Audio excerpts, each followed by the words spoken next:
We began in a sea of anxiety, a surreal moment of suspense that could strangle even the purest of Big Orange hope. This was as good as it gets. A bona fide college football superstar, the son of football royalty, and an adopted son of Tennessee. And now, on this day, there was one big decision remaining in Peyton Manning's time at Tennessee. Stay or go. He strolled into the press conference at the football field house and sat near motionless at a long table. If you live and die Tennessee, this didn't look good. There was barely an introduction, only a nod to national television cameras that the time had come to send the decision all over the sports world. The room was packed with family, media, coaches, and teammates, and young Peyton Manning stood up and found his way to the podium. He wore a navy blue blazer and a blue Oxford with a white collar, and was greeted with nervous applause as he was called to testify. Because that's what this was in the land of Southern football. A true blue testimonial to what you can't live without. From Saturday Down South, in partnership with Texas Pete Hot Sauce, I'm Matt Hayes, and this is Saturday Lives Forever, a podcast where college football's historic past comes to life.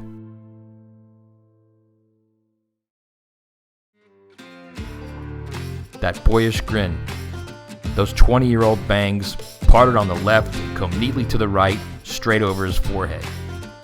He took a long, deep breath and began with a half apology. Because what else would the most perfect player in Tennessee history do?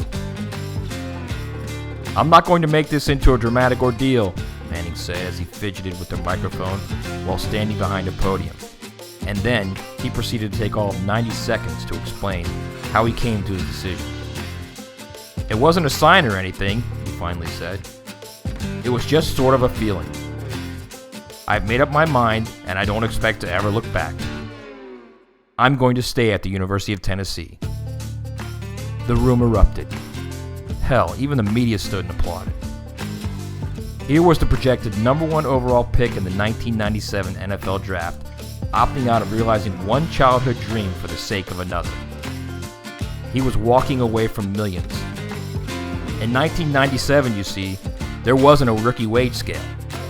Rookies, specifically first-round selections, signed for whatever they could get. Most held out for mega deals, and elite quarterbacks, especially with Manning's talent, could threaten to sit out an entire season without the right deal.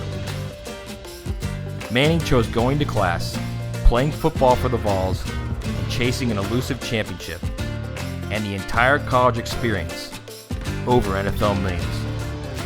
He already was bordering on the greatest player in Tennessee history. This move made him the most beloved.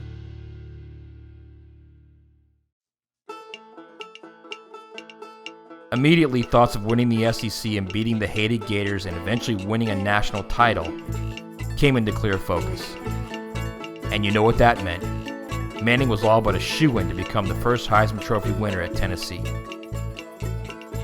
To understand how truly important this decision was, to grasp the enormity of the paradigm moment, let's rewind a few years to the early 1990s, when the SEC decided to change the way it played football, a change that would have a profound impact on the sport for decades to come. The SEC added South Carolina and Arkansas in 1992, split the new 12-team league into divisions, and decided to hold a conference championship game at the end of the season between the winners of the East and West divisions. It was a risky move, one that could potentially lead to an upset that would cost the league's best team a chance at playing for the national championship.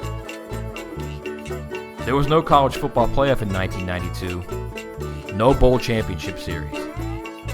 It was conference bowl tie-ins and backroom deals, fueled for the most part by getting the best television matchup.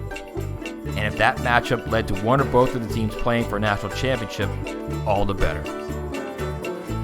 Tennessee was coming off a 3-year run that included 2 SEC championships and 3 major bowls under Coach Johnny Majors, a former Vols All-American who was the Peyton Manning of his day.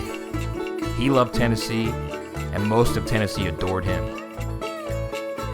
A few weeks before the controversial 1992 season began, before the SEC would roll out its brand new division format, Majors had quintuple bypass heart surgery. A young assistant coach, offensive coordinator Phil Fulmer, would steer the ship while Majors recovered.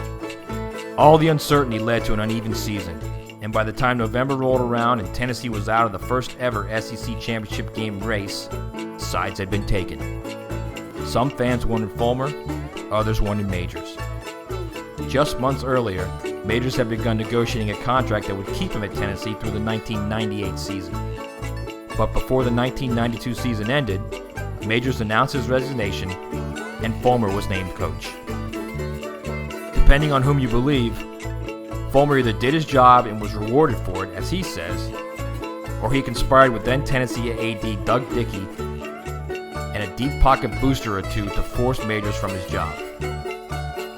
The day Majors announced his resignation, the release said in part, "I want to thank all of my assistants, the loyal ones." This is critical to the story of Peyton Manning at Tennessee because it underscores the turmoil throughout the program merely 2 years before Manning arrived. Fulmer began recruiting Manning when he was still a Majors assistant, and the idea of landing the most coveted quarterback recruit in decades had Vols fans absolutely giddy. Manning arrived and almost immediately began healing the fractures in the program and fan base. The reality of what could be was delicious, even if Fulmer stuck to his stoic mantra of not starting a freshman quarterback and began the season against UCLA with longtime backup Jerry Colquitt. Colquitt tore the ACL on his left knee against the Bruins, and Todd Helton, yep, that Todd Helton, the future Major League Baseball All-Star, was next up. Helton, freshman Brandon Stewart, and the tall, lanky kid from the Garden District in New Orleans all played that day. Two of those quarterbacks were a sideshow as far as Vols fans were concerned. The only one that mattered was the mega recruit whose father Archie was a college football Hall of Famer, who orchestrated his own legendary career at Ole Miss, one that his son, Peyton, decided not to follow and chose instead to forge his own path in Knoxville. Manning eventually won the job midway through his freshman season, and a late season run pushed expectations to an all-time high heading into the 1995 season. And then it happened. The first of those 3 brutal losses to the Florida Gators, each in an especially demoralizing way, each underscoring over and over that Manning couldn't beat Florida, an unfair criticism that eventually cost him the Heisman Trophy. But understand this, Manning didn't lose the Florida games. He didn't put the ball on the ground.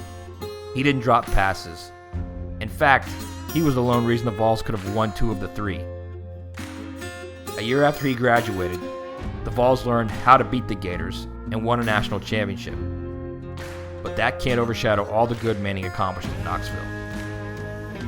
He threw for 3,819 yards and 36 touchdowns in the season he gave up NFL millions to play. He won an SEC championship, the first outright without an asterisk SEC championship for the Vols since 1985. In 4 years at Tennessee, Manning threw for more than 11,000 yards and 89 touchdowns, and during his 4 years set 33 schools, 7 SEC, and 2 NCAA records. He was 39-6 in 4 seasons at Tennessee, including 3-0 as a starter against bitter rival Alabama in the 3rd Saturday in October. The Tide had come to dominate the series, winning 8 of 9 heading into the 1995 season.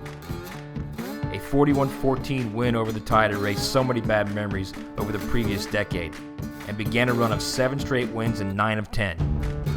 The Vols' average margin of victory in those 3 wins under Manning was a whopping 17 points.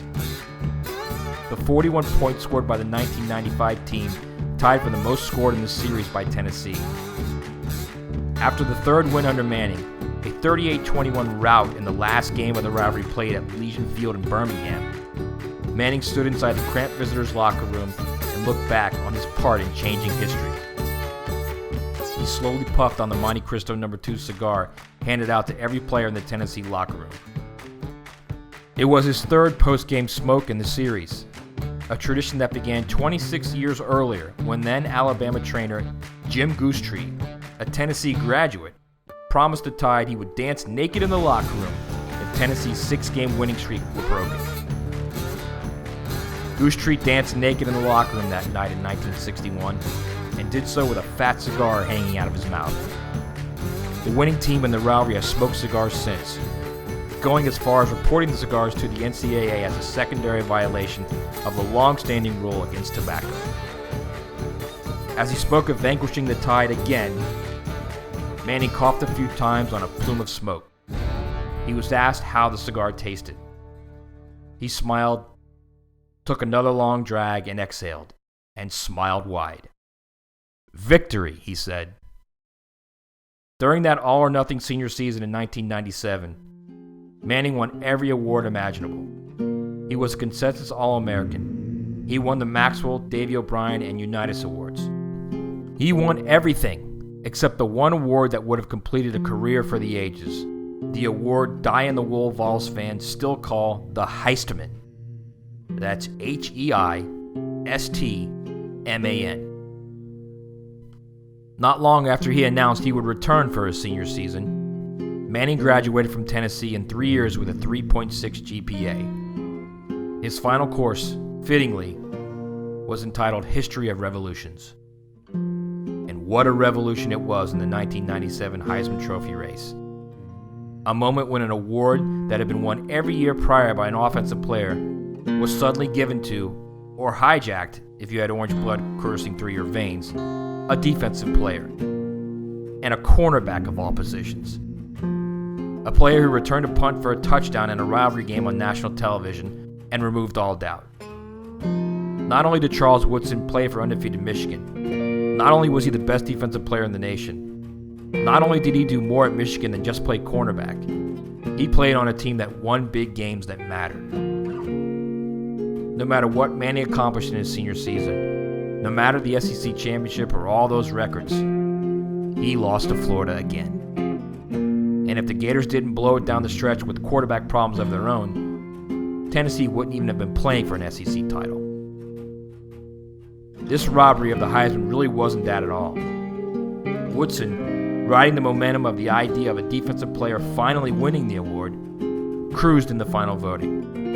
It wasn't even close. Manning won the South region by a small margin, but was routed in every other region of voting. This was a revolution, all right. An idea whose time had come at the expense of one of the greatest players in SEC history, and only because of his team's failures against a rival. Manning's glorious college career ended with a soft thud a month later in the Orange Bowl. He played with a banged-up knee, and the Vols really weren't fully invested in the game anyway. Tennessee was dominated by a Nebraska team that 2 years earlier destroyed those same Gators in the 1995 Fiesta Bowl National Championship game.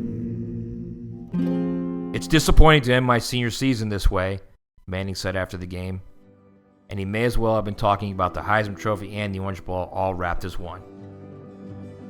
To this day, he has never complained about losing the Heisman, only saying he felt awful for Tennessee fans who so badly wanted the award in Knoxville.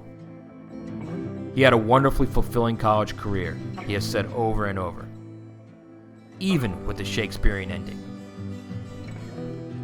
3 years before Manning stood on a stage and declared he would return to Tennessee for his senior season, Heath Shuler, at the time Tennessee's most popular quarterback ever, crushed a similar press conference by declaring he would enter the NFL draft. He was chosen number 3 overall. Manning walked into the press conference in March of 1997 with a solemn look on his face. An overwhelming feeling of deflation surfaced in the room. All those wins, all those records, they're all important. But nothing meant more to Tennessee fans than Peyton Manning choosing the Vols over NFL millions. In a world full of cynicism and second-guessing, it left no doubt. Peyton Manning was a loyal son of Tennessee. There will never be another like him.